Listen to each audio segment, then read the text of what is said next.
The annual AfroBot tournament kicked off at the Science Festival in Grahamstwon this week. This competition, funded by the French Embassy, began with daily workshops. So AfroBot is a tournament for children to make a robot and to compete in the table like that.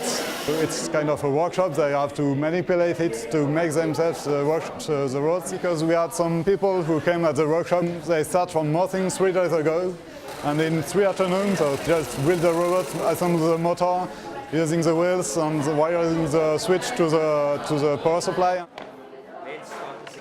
According to the Education Department, matrics in public schools require a minimum of 30% in maths and science in order to pass.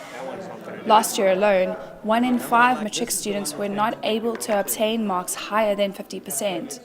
This is where AfroBot comes to the rescue. The educational value is huge, particularly for children from rural schools where they are very deficient on resources. So the curriculum requires them to learn something of electricity, how to design electric circuits, and the basics of mechanics. And they get none of that at school because there's very little equipment. They also have a problem with following drawings and circuit diagrams and instructions.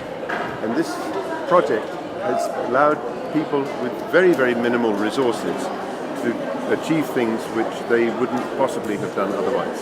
So we've had in the last 5 days probably 40 youngsters who've never seen a light switch produce a 2-directional control for 3 different motors to make a robot go forwards and backwards and left and right and pick something up, and in some cases even turn it around. Those are achievements which they couldn't possibly have done had it not been for AfroBot.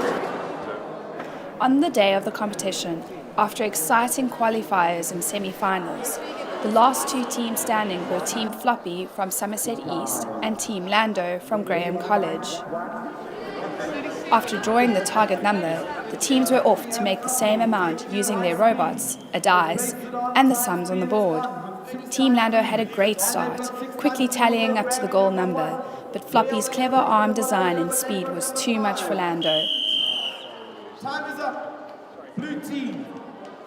After a week of glue guns, box cutters, blood, sweat and tears, AfroBot comes to a close with Joshua and Gideon Taljard walking away with first place. However, the true reward and ultimate victors are those learners who walk away with new knowledge and a love for the art of science. This is Debbie Potgieter reporting from Scifest, Grahamstwon.